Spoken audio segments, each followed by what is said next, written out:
أعوذ بالله من الشيطان الرجيم. بسم الله الرحمن الرحيم.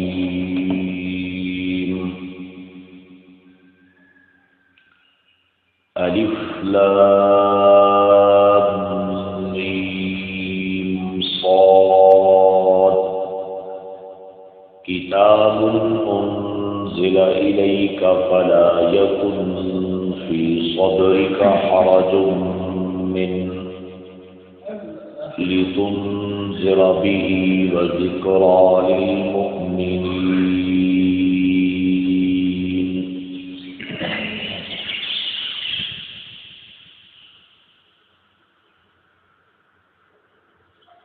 یہ کتاب ہے جو کہ نازل کی گئی ہے آپ کی طرف، پس نہ ہو آپ کے سینے میں کوئی تنگی اس کی وجہ سے، تاکہ آپ ڈرائیں اس کے ذریعے سے، اور نصیحت ہے ایمان والوں کے لیے.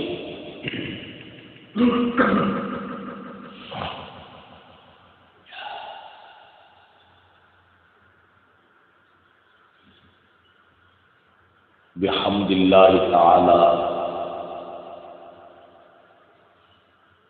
2-3 دن کے درس میں سورۃ الاعراف کا جو خلاصہ ہے اس کو کافی تفصیل کے ساتھ آپ کی خدمت میں بیان کر دیا گیا ہے. اب انشاءاللہ اس آیت مبارکہ کا ترجمہ اور اس کا مختصر مطلب کہ یہ سورۃ الاعراف کی پہلی آیت مبارکہ ہے، اور جیسے خلاصہ میں یہ بات عرض کی تھی کہ اس سورہ مبارکہ کے 3 دعوے ہیں، اور پہلا دعویٰ پہلی آیت مبارکہ کے اندر موجود ہے. اس کا پہلا جو کلمہ ہے وہ ہے الف لام میم صاد.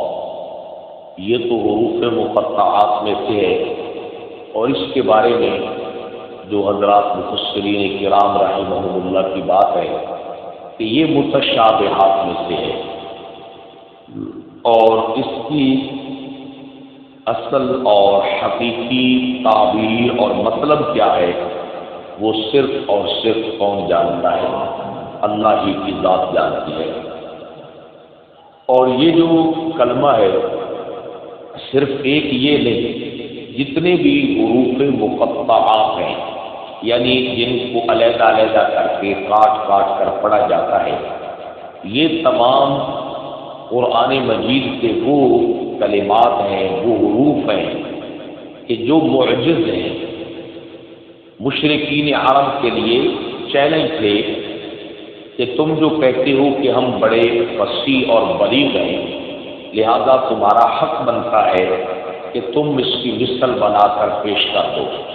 اگر تمہارے پاس اس دعوے کے اوپر جو تم کہتے ہو کہ یہ کتاب اللہ کی طرف سے نہیں ہے بلکہ محمد صلی اللہ علیہ وسلم اسے اپنے پاس سے بنا کر پیش کرتے ہیں، تو زیادہ نہیں، حروف مقطعات جو ہے ان کی مثل ہی بنا کر کیا کر دو، پیش کر دو. لیکن ان سے کچھ بھی ہو سکا نہیں. اب یہ جو پہلی آیت مبارکہ جہاں سے بات شروع ہو رہی ہے، اس میں اللہ رب العزت فرما رہے ہیں کتاب. یہ کیا ہے؟ ایک کتاب ہے. انزل الیک، یہ نازل کی گئی ہے آپ کی طرف. کس نے نازل کی ہے اس کا ذکر نہیں کیا. کیوں؟ اس لیے کہ وہ بالکل مشہور ہے، معروف ہے، اس کے بارے میں کوئی دوسری رائے نہیں کہ اس کتاب کو نازل کرنے والا کون ہے؟ اللہ کی ذات ہے. آگے فرمایا فلا یکن فی صدرک حرج منہ، نہ ہو آپ کے سینے میں حرج کوئی تنگی، منہ اس کے بیان کی وجہ سے، اس کے کیا ہے بیان کی وجہ سے۔ رشاد صاحب رحمہ اللہ نے فرمایا بریکٹ میں اس کی تبلیغ کی وجہ سے، اس کی کیا ہے تبلیغ کرنے کی وجہ سے، فلا یکن فی صدرک حرج، آپ کے سینے میں کوئی تنگی نہیں ہونی چاہیے۔ 2 دن کے درس میں بھی کوشش کی ہے اس کے خلاصے میں کہ آپ کو جو تنگی والی بات ہے وہ سمجھ میں آ جائے، لیکن پھر میں اس کے لیے مزید وضاحت آپ کی خدمت میں عرض کرتا ہوں کہ اس صورت مبارکہ کا جو نزول کا زمانہ ہے اور وقت ہے، جب اس کو سامنے رکھا جائے گا تو پھر یہ بات آسانی کے ساتھ سمجھ میں آ سکتی ہے۔ یہ بات پہلے بھی شاید میں نے عرض کی ہو سورۃ الاعراف کے تعارف میں کہ اس صورت کا جو نزول کا زمانہ اور وقت ہے وہ ہجرت مدینہ سے بالکل پہلے ہے، اور مکی دور کے آخری ایام کے ساتھ اس کا کیا ہے تعلق ہے۔ اور جب نبی پاک صلی اللہ علیہ وسلم اور صحابہ کرام جو ہیں وہ تیاریوں کے اندر تھے، اللہ کی جانب سے اعلانات اور اشارات آ رہے تھے کہ اب تمہیں یہ سرزمین چھوڑنی پڑے گی، یہاں سے ہجرت کرنی پڑے گی، تو مکی دور کا اختتام بہت جلد ہونے والا تھا جب اس سورہ مبارکہ کو اللہ رب العزت نے کیا کیا تھا نازل فرمایا تھا۔ اب جب مکی دور کا اختتام تھا تو ہجرت کا حکم ہو رہا تھا، اس کا مطلب یہ تھا کہ آپ جتنا مرضی زور لگا لیں، آپ جتنی مرضی کوشش کر لیں، بظاہر آپ کی ہر کوشش جو ہے مشرکین عرب کی جو اکثریت تھی اس کے اوپر اس کا ظاہری طور پر کوئی اثر نظر نہیں آ رہا تھا، بلکہ جتنی آپ کی طرف سے خیرخواہی اور اخلاص کے ساتھ جو دلائل کا طریقہ ہے وہ بڑھتا جا رہا تھا، ان کی جانب سے ضد اور اناد اسی طرح کیا ہے بڑھتی جا رہی تھی، اور بظاہر سے معلوم ہو رہا تھا کہ اس آبادی کی اکثریت جو ہے وہ ایمان لانے کے لیے تیار نہیں ہے۔ اور پھر ہوتا کیا تھا کہ جب کبھی نبی پاک صلی اللہ علیہ وسلم ان کے سامنے اللہ کا کلام پیش کرتے تو وہ 4 انداز اختیار کرتے، کبھی تو صاف اس کا انکار کر دیتے، سرے سے ہی اس کا کیا کر دیتے انکار کر دیتے، کہتے نہیں یہ اللہ کی طرف سے ہے ہی نہیں، ہم نے اس کے اوپر سرے سے ایمان لانا ہی نہیں ہے، سمجھ آئے گی۔ ایک انداز تو ان کا یہ تھا، اور کبھی کیا کرتے تھے کہ صاف انکار تو نہیں کرتے تھے بلکہ اس کے اوپر اعتراضات کرنے کیا کر دیتے تھے شروع کر دیتے تھے، جیسے آپ نے سورہ انعام میں بھی سنا، اس صورت میں بھی ان کے اعتراضات کا تذکرہ کیا ہے آ رہا ہے کہ یہ اس طرح کیوں ہے، اس طرح کیوں نہیں ہے جناب والا، مختلف انداز میں۔ جیسے پیچھے بہت ہی مشہور ان کا اعتراض جو ہے الانعام سورت کے اندر اس حوالے سے گزرا ہے کہ وہ کہتے تھے کہ عجیب بات ہے کہ جسے اللہ مار دے اسے تم کہتے ہو کہ وہ کیا ہے حرام ہے، اور جسے ہم خود مار دیں اسے تم کیا کہتے ہو کہ وہ کیا ہے حلال ہے۔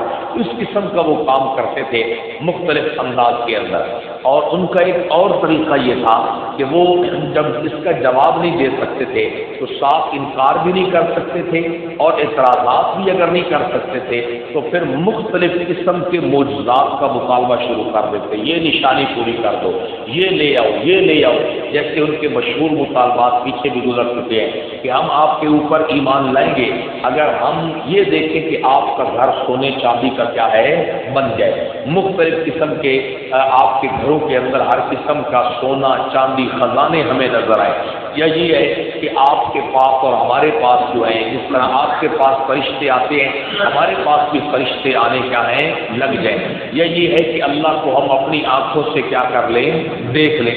اس قسم کا جب ان کا انداز ہوتا تھا نا تو تفسیر ضیاء القرآن میں جسٹس کرم شاہ الازہری نے لکھا ہے کہ نبی پاک صلی اللہ علیہ وسلم کا جو دل نازک تھا نا اس کو صدمہ پہنچتا تھا، جو دل نازک تھا اس کو کیا پہنچتا تھا صدمہ پہنچتا تھا، جو آپ کے دل کو صدمہ پہنچتا تھا ان کی باتیں سن کر، اور ان کا جیسے جیسے بات آپ کی جانب سے اخلاق اور اخلاص ان کی خیرخواہی کی بڑھتی گئی، اسی طرح ان کی جانب سے قومی اور فعلی تکلیفوں کا سلسلہ بھی کیا ہے بڑھتا چلا گیا۔ زبانی اعتبار سے بھی انہوں نے آپ کو تکلیفیں دینے کی حد کر دی، اور عملی طور پر بھی آپ کو تکلیفیں پہنچانے کی کیا کر دی، حد کر دی۔ اس کی وجہ سے اب آپ کے دل نازک کو صدمہ پہنچتا تھا۔ اسی صدمے کو قرآن نے کیا کہا ہے، فَلَا يَكُنْ فِي صَدْرِكَ حَرَجٌ، کہ میرے محبوب پیغمبر اس کی تبلیغ کی وجہ سے آپ کے سینے میں کوئی تنگی نہیں ہونی چاہیے، آپ کو اس بارے میں نہیں پریشان ہونا چاہیے کہ میں اللہ کی کتاب کو بیان کر رہا ہوں، لوگ میری تکذیب کر رہے ہیں، لوگ مجھے پریشان کر رہے ہیں۔ فرمایا بے شک آپ کے دل نازک کو صدمہ پہنچ رہا ہے، ہمیں بھی پتہ چل رہا ہے، لیکن آپ نے حق کی دعوت کے کام کو روکنا نہیں ہے، اسے کیا رکھنا ہے، جاری اور ساری رکھنا ہے۔ یہ اصل میں یہاں پر بیان کیا جا رہا ہے۔ اور خود قرآن مجید کے اندر نا اللہ رب العزت نے مختلف مقامات کے اوپر اپنے محبوب پیغمبر کی اس حالت کا کیا کیا ہے، ذکر فرمایا ہے۔ یہ حالت جو ہے فطرت کے عین مطابق ہے یا اس کے خلاف ہے؟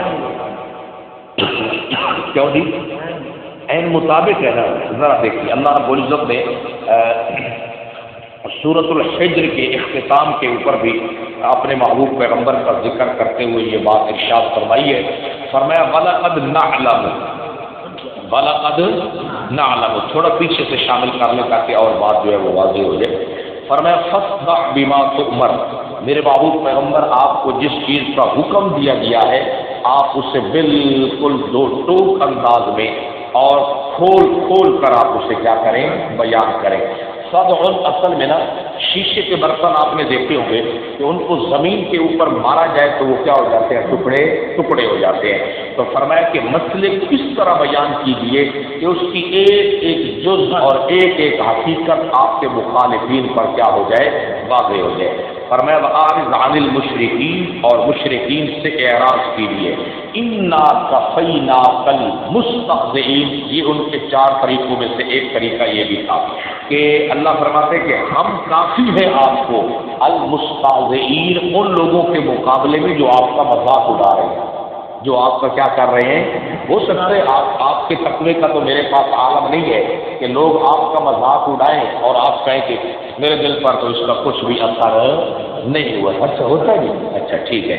انا کفیناک المستہزئین، بے شک ہم آپ کو کافی ہیں میرے محبوب پیغمبر المستہزئین، ان لوگوں کی جانب سے جو آپ کا کیا کرتے ہیں، مذاق کرتے ہیں۔ یہ چار باتیں مفسرین نے خلاصہ نکالا ہے مشرکین کی جانب سے کہ کبھی کیا کر دیتے تھے، صاف انکار، ہم نے نہیں مانی، سمجھ آئے گی، یہ ہماری سمجھ سے بھی کیا ہے، ماورا ہے، سمجھ آئے گی۔ کبھی صاف انکار کر دیتے تھے، کبھی سن کر آگے سے کیا اڑاتے تھے، مذاق اڑاتے تھے، اور کبھی کیا ہے کہ آگے سے اعتراضات کا سلسلہ شروع کر دیتے تھے، اور کبھی آخری صورت یہ ہے کہ فرمائشی معجزات کا کیا کر دیتے، مطالبہ کر دیتے۔ ان باتوں کو سن کر نبی پاک صلی اللہ علیہ وسلم کے دل نازک کو کیا پہنچتا تھا، صدمہ پہنچتا تھا۔ اب دیکھیے ذرا، فرمایا کہ جو لوگ آپ کا استہزاء کر رہے ہیں نا، ان کے مقابلے میں آپ کو ہماری ذات کیا ہے، کافی ہے۔ اور جس مسئلے کی وجہ سے تھا وہ کیا ہے، وہ مستہزئین کون ہے، وہ مذاق اڑانے والے کون ہیں، ذرا سنیے۔ الذین یجعلون مع اللہ الہا آخر، وہ لوگ ہیں جو اللہ کے ساتھ اوروں کو معبود بنا رہے ہیں، اللہ کے ساتھ اوروں کو کیا بنا رہے ہیں، معبود بنا رہے ہیں، اللہ کے ساتھ اوروں کو مشکل کشا حاجت روا بنا رہے ہیں۔ کیونکہ مشرکین عرب جو تھے وہ اکیلے ایک اللہ کی پکار کرتے تھے یا 360 کی کرتے تھے، 360 کی کرتے تھے، سمجھ گئے۔ فرمایا فسوف یعلمون، ان قریب یہ لوگ جان لیں گے۔ اب ذرا سننا تاکہ یہ آیت اور یہ آیت مبارکہ آپ کو سمجھ میں آ جائے۔ فرمایا وَلَقَدْ نَعْلَمُ، میرے محبوب پیغمبر ہم جانتے ہیں، ہم کیا ہے، جانتے ہیں، ہمیں پتہ ہے اس بات کا، اَنَّكَ يَضِيقُ صَدْرُكَ، کہ آپ کے سینے میں بڑی تنگی آتی ہے، آپ کے سینے میں کیا ہے، بڑی تنگی آتی ہے۔ ضیق کو تنگ ہو جانا، طبی طور پر آپ کے سینے میں بڑی تنگی آتی ہے، کس کی وجہ سے، بما یقولون، ان باتوں کی وجہ سے جو وہ آپ کو کہتے ہیں، جو وہ آپ کو کیا ہے، کہتے ہیں، سمجھ گئے۔ اب آپ یہ دیکھیں آپ کو کیا کہتے تھے، پوری کائنات میں مخلوق میں جتنے لوگ ہیں اگر سب کے عقل کو، شعور کو، فہم کو اکٹھا کیا جائے نا، اللہ کے حبیب کے عقل، فہم اور شعور کا مقابلہ نہیں ہو سکتا۔ اتنے عقل، فہم اور شعور والی ہستی کو کہنا مجنون، کیا کہنا کہ یہ تو عقل کھو چکا ہے، سمجھ آئیے، اس کے پاس تو عقل کوئی نہیں، یہ دیوانہ ہے۔ کبھی آپ کو کہنا کہ یہ شاعر ہے، کبھی الیاذ باللہ خود قرآن مجید نے نقل کیا ہے کہ وہ کہتے تھے کذاب، یہ کیا بولنے والا ہے، جھوٹ بولنے والا ہے، اور کبھی کہنا اشر، یہ تو شرارت کرنے والا ہے۔ ہمارے مکہ میں پہلے اس قسم کی کوئی بات نہیں تھی، اس کے آنے کی وجہ سے سارے حالات کیا ہو چکے ہیں، خراب ہو چکے ہیں۔ تو ان باتوں کی وجہ سے اللہ فرمائے میرے حبیب جب آپ کو لوگ باتیں کرتے ہیں نا، ہمیں بڑا پتہ ہے کہ اس کی وجہ سے آپ کے سینے کو کیا ہوتی ہے، تکلیف ہوتی ہے، دل نازک کو کیا پہنچتا ہے، صدمہ پہنچتا ہے۔ فرمایا فسبح بحمد ربک، اس کا علاج یہ ہے کہ آپ اپنے رب کی تسبیح بیان کریں، آپ سبحان اللہ کہیں، بحمد ربک اپنے رب کی حمد بیان کریں، الحمدللہ کہیں، وقم من الساجدین اور اس کی بارگاہ میں کیا کریں، سجدے کریں۔ جب آپ اس کی بارگاہ میں سجدے کریں گے، اس کی وجہ سے آپ کے سینے میں آنے والا جو صدمہ ہے، جو ملال ہے، جو دکھ ہے، جو ایک فطرت کا تقاضا ہے، جو طبی تقاضا ہے، فرمایا اس کا بداوا کیا ہے، سجدوں کے ذریعے سے کیجیے، تسبیحات کے ذریعے سے کیجیے، تحمید کے ذریعے سے کیجیے، تو اس سے یہ بات ثابت ہو رہی ہے۔ اب آپ یہ دیکھیں، عجیب بات یہاں پر کی ہے حضرات، فرماتے ہیں کہ اللہ نے کیا فرمایا، میرے محبوب پیغمبر یہ لوگ جب آپ کو مارتے ہیں اس کی وجہ سے آپ کے سینے میں تنگی آتی ہے، یا جب آپ کو باتیں کرتے ہیں، جب آپ کو کیا کرتے ہیں، باتیں کرتے ہیں۔ قرآن کیا کہہ رہے، انک یزیق صدرک بما یضربون، نہیں بما یقولون، ان باتوں کی وجہ سے جو آپ کو کیا ہے کرتے ہیں، سمجھیں کہ جناب غلط، واللہ رب العزت اس بات کا تذکرہ فرما رہے، یہ اصل میں تنگی تھی تو اللہ نے کیونکہ، اور پھر انسان جو طبی تقاضے ہوتے ہیں، ہو سکتا ہے کہ آپ اس بات کی طرف آ جائیں جب یہ لوگ مان بھی نہیں رہے اور میرا استہزاء اڑا رہے ہیں، لہذا مجھے ان کو قرآن بیان کرنے کی ضرورت بھی نہیں ہے۔ فرمایا فلا یکن فی صدرک، نہ ہو آپ کے سینے میں کوئی تنگی، من ہو اس قرآن کی تبلیغ کی وجہ سے، سمجھ آئے گی، آپ نے پھر بھی اس کو ہر صورت میں کیا کرنا ہے، بیان کرنا ہے، سمجھ آئے گی جناب۔ کل میں نے اشارہ کیا تھا نا کہ ہمارے ہاں تو ایک ترتیب ہے کہ یہاں پر ترتیب نہیں بن رہی، پتہ چل رہا ہے کہ حالات موافق نہیں ہے تو یہ علاقہ چھوڑ کر کیا ہے آگے چلے جائیں۔ انبیاء کرام کو اس طرح جانے کی اجازت نہیں ہوتی، خاص طور پر حضرت موسیٰ علیہ السلام کے حوالے سے جو خلاصے میں 2-3 واقعات بیان کیے گئے، اس سے یہ بات سمجھ میں آ سکتی ہے کہ ان کی تو ذمہ داری بھی یہی تھی کہ اٹھنا ہے سب بنی اسرائیل، سونا ہے سب بنی اسرائیل، دوپہر کا وقت ہے سب کیا ہے بنی اسرائیل، سمجھے، اور پھر بنی اسرائیل کی طرف سے حضرت کلیم کو بھی انتہائی زیادہ دکھ اور تکلیف کیا ہے اٹھانے پڑے اور وہ ان آپ کے اوپر آئے، تو اس لیے اللہ رب العزت نے حضرت موسیٰ علیہ السلام کے واقعات کے ذریعے سے آپ کو تسلی دی ہے کہ میرے محبوب پیغمبر، حکومت وقت کی جانب سے بھی کلیم اللہ کو تکلیفیں پہنچائی گئی، اپنی قوم کی جانب سے بھی تکلیفیں پہنچائی گئی، لیکن وہ مسئلے کو بیان کرتے رہے، آپ کو بھی جتنی تکلیفیں پہنچے، آپ کے دل نازک کو جتنے بھی صدمے پہنچے، ہماری کتاب کا بیان رکنا نہیں چاہیے، وہ بیان کیا ہے جاری اور ساری رہنا چاہیے، سمجھے کہ جناب۔ اچھا، شاید آپ کے ذہن میں یہ بات آئے کہ اللہ نے یہ بات ہمارے حبیب کے حوالے سے کی ہے، چلو میں آپ کے لیے ایک اور اللہ کے نبی کا تذکرہ جو ہے اللہ رب العزت نے سورہ ہود کے اندر حضرت سیدنا ہود علیہ السلام کے حوالے سے بھی اس بات کا جو ہے وہ تذکرہ کیا ہے کہ ان کے اوپر بھی ان کے مخالفین کی جانب سے جو ہے تان و تشریح اور ان چیزوں کا انبار لگا دیا گیا، اور حضرت ہود علیہ السلام کے ساتھ ان کی جانب سے نہایت ہی نازیبا رویہ اپنایا گیا، تو وہاں پر بھی یہ بات، اس بات کا خطرہ موجود تھا، تو اللہ رب العزت نے فرمایا فَلَعَلَّكَ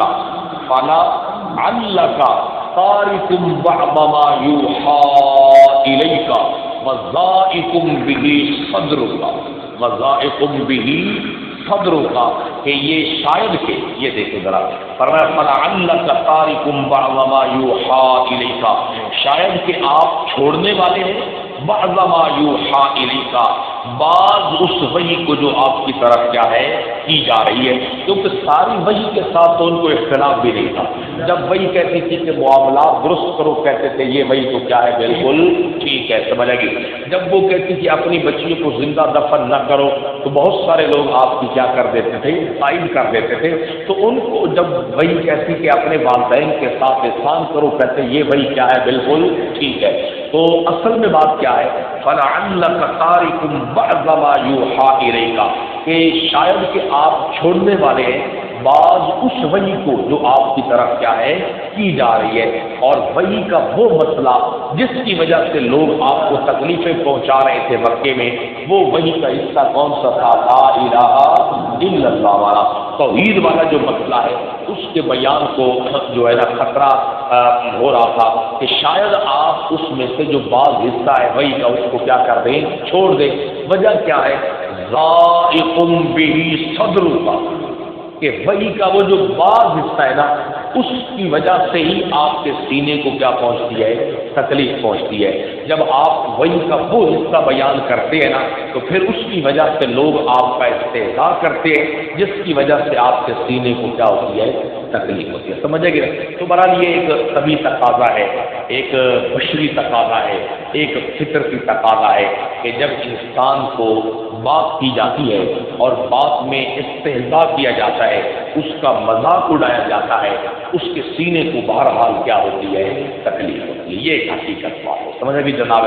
تو حرج جو ہے، حرج کا معنی کیا ہوتا ہے؟ حرج کہتے ہیں درختوں کا وہ بہت گہرا جھنڈ اور جن کی شاخیں اتنی آپس میں ملی ہوئی ہوں کہ وہاں پر پہنچنے والا آدمی درمیان ان کے درمیان سے آگے نکل نہ سکے۔ جب آدمی کے اوپر جو ہے حق کی وجہ سے، حق کے بیان کی وجہ سے تکلیفیں اور پریشانیاں اتنی زیادہ ہو جائیں کہ آدمی ادھر دیکھے تو تکلیفیں، ادھر دیکھے تو تکلیفیں، سامنے دیکھے تو تکلیفیں، پیچھے دیکھے تو تکلیفیں، چاروں طرف سے مشقتیں، تکلیفیں اور مسائل کے انبار لگ جائیں، تو اس کو عربی میں کیا کہتے ہیں؟ حرج کہتے ہیں، سمجھے کہ جناب؟ تو اس کی وجہ سے پھر آدمی یہی سمجھتا ہے کہ اب میرے لیے یہاں سے نکلنے کا کوئی راستہ نہیں ہے۔ پر میں میرے محبوب پیغمبر، یہ مشقتوں کے اور تکلیفوں کی جتنی بھی آندیاں چلیں، کبھی بھی آپ نے یہ نہیں سوچنا کہ ان سے نکلنے کا اب کیا بنے گا۔ فرمایا کہ آپ کو ان حالات سے نکالنے کی ذمہ داری آپ کے اوپر نہیں، کس کے اوپر ہے؟ اللہ کے اوپر ہے۔ اللہ رب العزت نے پھر آپ کو ان حالات سے اور ان چیزوں سے کیا کر لیا؟ نکال لیا، سمجھے کہ جناب؟ تو دیکھیے ذرا، فرمایا الف لام میم صاد، اس مسئلے کو سمجھنا بڑا ضروری ہے۔ یہ اس لیے میں نے مثالیں قرآن مجید سے دی ہیں اور آپ کی خدمت میں بات عرض کی ہے کہ شاید آپ جو ہے اس بات کو کوئی خلاف فطرت نہ سمجھ جائے کہ لوگوں کی باتوں کی وجہ سے نبی صلی اللہ علیہ وسلم کے دل کو کیا ہونا؟ تکلیف ہونا، دل میں تنگی کا آنا، دل کا چھوٹا ہو جانا اور دل کا غمگین ہو جانا، کہیں آپ اسے مقام نبوت کے خلاف نہ سمجھ بیٹھیں، سمجھ آئے گی؟ یہ مقام نبوت کے خلاف نہیں ہے، یہ طبیعت کا کیا ہے؟ ایک تقاضا ہے، یہ فطرت کے کیا ہے؟ عین مطابق ہے، سمجھ آئے گی جناب؟ تو فرمایا فلا یکن فی صدرک، پس نہ ہو آپ کے سینے میں۔ کچھ لوگوں نے نا عجیب مفسرین نے اس کے اوپر پہلے جو گمراہ فرقے جو ہیں وہ گزرے ہیں نا، تو انہوں نے پھر اس کے بارے میں یہ بات کی ہے کہ یہاں پر یہ حرج کا معنی ہے شک۔ حرج کا معنی کیا ہے؟ شک ہے کہ آپ کے سینے میں اس قرآن کی وجہ سے شک نہیں پیدا ہونا چاہیے۔ اب دیکھیے ذرا، انہوں نے اپنے انداز میں بات بنانے کی کوشش کی ہے، حرج کا معنی اس سے نکالنے کی کہ ایک شک ہے، ایک یقین ہے۔ جو شک ہوتا ہے نا، جو جس کے دل میں شک ہو، اس کے شک کی وجہ سے بھی دل میں کیا آتی ہے؟ تنگی آتی ہے، اور یقین کی وجہ سے تنگی نہیں آتی بلکہ کیا ہوتا ہے؟ شرح صدر ہوتا ہے۔ تو یہ معنی مقام نبوت کے منافی ہے۔ قرآن مجید کے وجہ سے اللہ کے نبی کے سینے میں شک آ جائے، شک ایمان ہے یا ایمان کے خلاف؟ کس کے بارے میں شک؟ قرآن مجید کے بارے میں شک پیدا ہو جائے تو یہ تو ایمان کے بھی کیا ہے؟ خلاف ہے۔ میرے اور آپ کے بارے میں اگر میں کسی کے بارے میں کہوں آپ کو تو قرآن کے بارے میں بھی شک ہے، آپ آگے سے خوش تو ہو جائیں گے۔ اچھا یہ بات ذہن میں رکھنی ہے۔ تو اسی وجہ سے حضرات مفسرین نے نا ان معتزلہ جہمیہ جتنے گمراہ فرقے تھے ان کا رد کیا ہے اور کہا ہے کہ جو بات قرآن مجید بیان کر رہے ہیں حرج کی نا، اس کا معنی یہ نہیں کہ آپ کے سینے میں کوئی قرآن مجید کی وجہ سے شک پیدا ہو رہا تھا کہ یہ اللہ کی طرف سے ہے یا نہیں ہے، بلکہ بات یہ ہے کہ جو اللہ بیان کر رہے ہیں کہ جب لوگ آپ کو باتیں کرتے ہیں اس کی وجہ سے آپ کے قلب اطہار کو کیا پہنچتی ہے، تکلیف پہنچتی ہے، صدمہ پہنچتا ہے، تو یہ حرج کا معنی ہے، سمجھیں گے، یہ ذہن میں رکھنا ہے۔ فرمایا کتاب انزل الیک، یہ کتاب ہے جو نازل کی گئی ہے آپ کی طرف سے، فلا یکن فی صدری کا، بس نہ ہو آپ کے سینے میں کوئی تنگی، کوئی دکھ، کوئی تکلیف، کوئی غم من ہو اس قرآن کی وجہ سے، یعنی اس کے بیان کی وجہ سے، لہذا جو کچھ وہ کہتے رہیں اس کا بیان تو بہرحال ہر صورت میں جاری اور ساری رکھنا ہے، سمجھے گی۔ یہی اس سورہ مبارکہ کا پہلا دعویٰ تھا کہ مسئلہ واضح ہو چکا ہے، جرأت سے، بہادری سے اب اس مسئلے کو کیا کرنا ہے، بیان کرنا ہے، سمجھے گی جناب۔ فرمایا لتنذر بہ، اور دوسرا اس کا بڑا مقصد یہ ہے کہ ہم نے اس کو نازل کیا ہے آپ کی طرف، کیوں نازل کیا ہے؟ تاکہ آپ اس کے ذریعے سے ڈرائیں، اس کے ذریعے سے کیا ہے، ڈرائیں، وذکریٰ للمؤمنین، اور یہ نصیحت ہے کن کے لیے، ایمان والوں کے لیے۔ اب انسانوں کی دو قسمیں، ایک انسان آپ کے سامنے وہ تھے جو ضد اور عناد پر ڈٹے ہوئے تھے، ان کے لیے فرمایا ان کو ڈراؤ، شاید ڈر کی وجہ سے یہ لوگ آپ کی مخالفت سے کیا آ جائیں، ڈر کی وجہ سے بھی لوگ مخالفت سے رکتے ہیں یا نہیں رکتے؟ کیوں جی رکتے ہیں نا، یہ اللہ کہتے ہیں میری ذات سے ڈراؤ، میری طاقت سے ان کو کیا کرو، ڈراؤ، میری گرفت اور پکڑ سے ان کو کیا کرو، سمجھا کہ جناب۔ جیسے اب ہمارے ملک میں تو یہ باتیں سمجھنا جو ہے وہ بالکل مشکل ہے، سمجھا کہ یہ بالکل بچہ جانتا ہے اس حوالے سے، جتنے سردار لوگ ہیں ان کے بارے میں باتیں کرنے سے لوگ ڈرتے ہیں، نہیں ڈرتے؟ ہاں، میں ہو سکتا ہے بند کمرے میں کر لیں، لیکن جب سامنے آتے ہیں تو تقویٰ کیا دے جاتا ہے، جواب دے جاتا ہے، سمجھا کہ جناب والا۔ پھر وہی انہوں نے کنڈو پیچھے بڑے مسئلے پوچھنے، جلے انہوں سامنے آ حاجی صاحب سے آ سمجھا کہ راہ صاحب سے راہ صاحب اپنی صاحب پہ پہلی صاحب پہ جتنے آپ بندہ کھلو تو کوئی بھج کے نکل تھی اتنے آ جاؤ، جلے انہیں چلے جانا بولے انہوں نے مال کے بارے کی کچھ استادہ کو کی کچھ رہے بھائی مسئلے کچھ رہے، سمجھا کہ تو اللہ فرماتے میرے نبی ان کو ڈرا، ان کو کیا کر ڈرا، کس سے؟ میری طاقت سے ان کو ڈرا، میری گرفت سے ان کو ڈرا، سمجھا کہ اسی طرح بہت سارے لوگ جو ہے وہ حکومت کے بارے میں بات کرنے سے، سیدھی بات کرنے سے بھی کیا ہے، ڈرتے ہیں، اور باقی جو بڑا طبقہ ہے اس سے تو پھر بڑے بڑے لوگ کیا ہے بھائی، ڈرتے ہیں، سمجھے کہ جناب۔ تو ڈر جو ہے نا یہ بہت بڑے بڑے لوگوں کو مقابلے بازی سے کیا کر دیتا ہے، روک دیتا ہے، سمجھا گیا۔ تو فرمایا کہ یہ جو ضد اور عناد میں لوگ ہیں نا جو اندھے ہو رہے ہیں آپ کی مخالفت میں نا، ان کو میری گرفت اور میری طاقت سے، جہنم کے عذاب سے ان کو کیا کیجئے، ڈرائیے۔